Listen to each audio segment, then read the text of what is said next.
Hello friends, मैं करण Verma.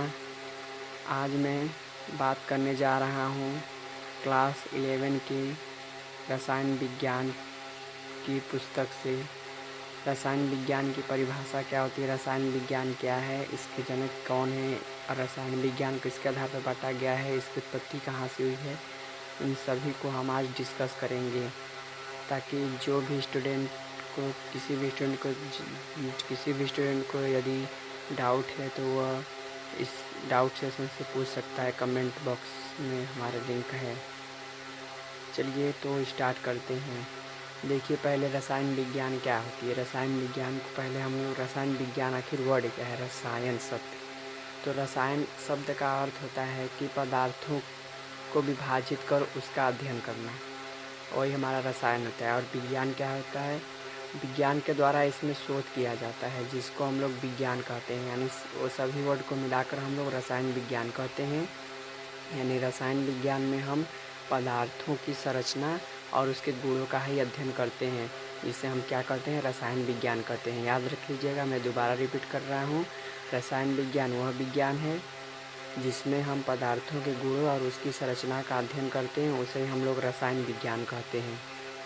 Okay, फिर आइए रसायन विज्ञान क्या है।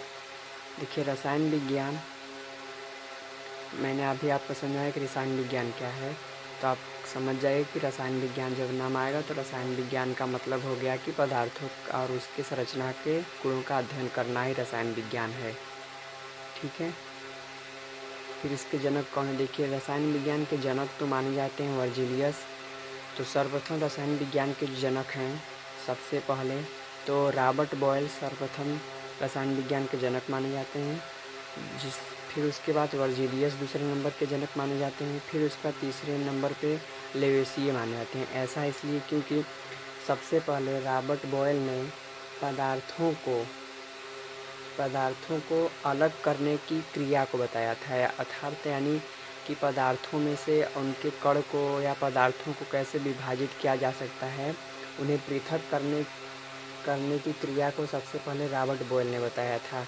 जैसे कि एग्जाम्पल में अगर हम किसी रसायन पदार्थ का नाम लें, जैसे कि CH2 या H2, तो H2 में से यदि हम लोग H और O2 को अलग कर दें, H2 को और O को अलग कर दें, तो ये पदार्थ हमारा क्या कहलाएगा, पदार्थों का वर्गीकरण।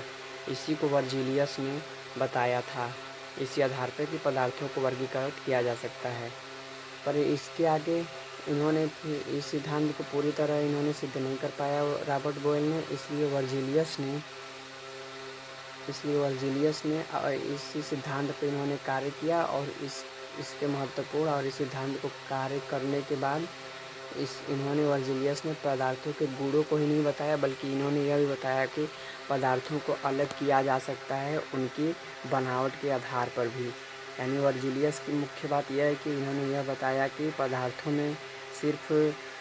पदार्थों को सिर्फ उनके गुणों के आधार पर नहीं, बल्कि संरचना के आधार पर भी विभाजित किया जा सकता है। यह किसने बताया था, वर्जिलियस ने बताया था। फिर उसके बाद आधुनिक रसायन विज्ञान के जनक माने जाते हैं लेवेसियर को आधुनिक रसायन विज्ञान का जनक इसलिए कहा जाता है कि इन्होंने आधुनिक युग में रसायन विज्ञान की उत्पत्ति व इससे संबंधित गुणों और संरचना को मिलाकर इसका अध्ययन किया था। कहने का अर्थ यह है, यानी मतलब यह हुआ कि इन्होंने पदार्थों, गुणों और उनमें पाए जाने वाले अणुओं को भी बताया था लेवेसियर ने। इसलिए इन्हें आधुनिक रसायन विज्ञान का जन्मदाता कहा जाता है, लेवेसियर को। फिर उसके बाद हम आते हैं रसायन विज्ञान की उत्पत्ति। तो देखिए, रसायन विज्ञान की उत्पत्ति जो हुई है, इसकी उत्पत्ति मिस्र देश के केनिया से हुई है। आप लोग को एक बात मैं बता देना चाहता हूँ कि मैं जितना भी यहाँ पे लिखा हुआ हूँ, तो आप सभी लोग लिखना है तो आप लोग लिख सकते हैं। रसायन विज्ञान की परिभाषा भी दी हुई है और इसके जनक कौन है, उत्पत्ति और रसायन विज्ञान क्या है। अब एक चीज़ और समझ लीजिए कि रसायन विज्ञान को कुछ टीचर पूछते हैं कि रसायन विज्ञान को किस आधार पे हम लोग विभाजित करते हैं, यानी रसायन विज्ञान को हम लोग किसके द्वारा समझते हैं। तो आप लोग बता दीजिएगा कि सर रसायन विज्ञान को हम लोग पदार्थ के आधार पे समझते हैं। तो पूछेंगे कैसे, तो आप बताएंगे कि पदार्थ के गुणों और उसके संरचना के आधार पे। कैसे, जैसे कि मैंने आपको एग्जांपल में बताया, H2 ले लीजिए या CHSL ले, चाहे आप HCl ले लीजिए। सॉरी, मुझसे कुछ मेरा पहला दिन है इसलिए मुझसे कुछ अगर मिस्टेक हो गया है तो मुझे माफ़ करिएगा उसके लिए। जैसे जैसे HCl हो गया, H2O हो गया, CO2 हो गया इत्यादि ऐसे रासायनिक पदार्थ जिन्हें अलग किया जा सकता है। ठीक है, तो आप लोगों ने इतना चीज़ समझ लिया इसी के आधार पे। और यही नहीं, इन्हें ठोस द्रव गैस के आधार पर भी विभाजित किया जा सकता है। इन्हें धातु उपधातु अधातु, इन्हें कार्बनिक के आधार पर भी विभाजित किया जाता है। इसलिए हम लोग ये रसायन विज्ञान को पदार्थ के आधार पर ही विभाजित करते हैं। तो इसे मैंने नीचे लिख दिया हुआ है परिभाषा से लेकर, जो मैंने नंबर भी डाले हुए हैं।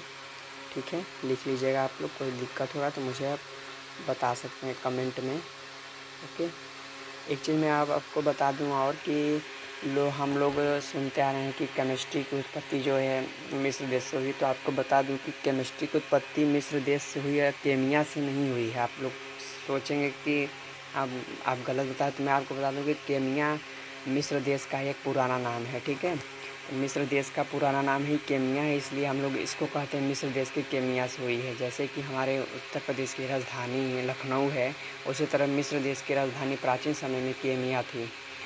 इसलिए हम लोग मिस्र देश के केमिया से कहते हैं कि इसकी उत्पत्ति हुई है।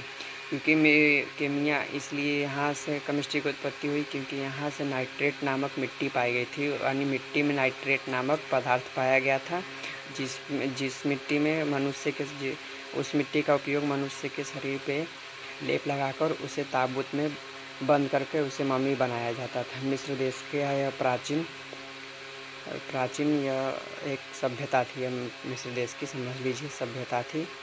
इंग्लिश में सभ्यता को सिविलाइजेशन कहते हैं।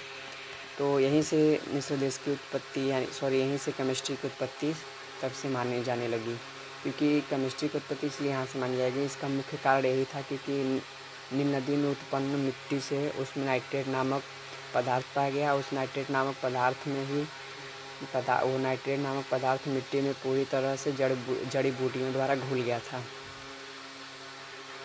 जड़ी बूटियों द्वारा समझ रहे हैं, जड़ी बूटी मतलब कि यह नील नदी जो है वो कई जंगलों से होते हुए अन्य जड़ी बूटियों को बहाते हुए जब वो मिट्टी में पूरी तरह से घुलती है तो एक नाइट्रेट नामक पदार्थ का निर्माण करती है, जहाँ पे हमारे केमिस्ट्री शब्द यानी केमिया की उत्पत्ति, केमिया से केमिस्ट्री शब्द की उत्पत्ति मानी गई थी।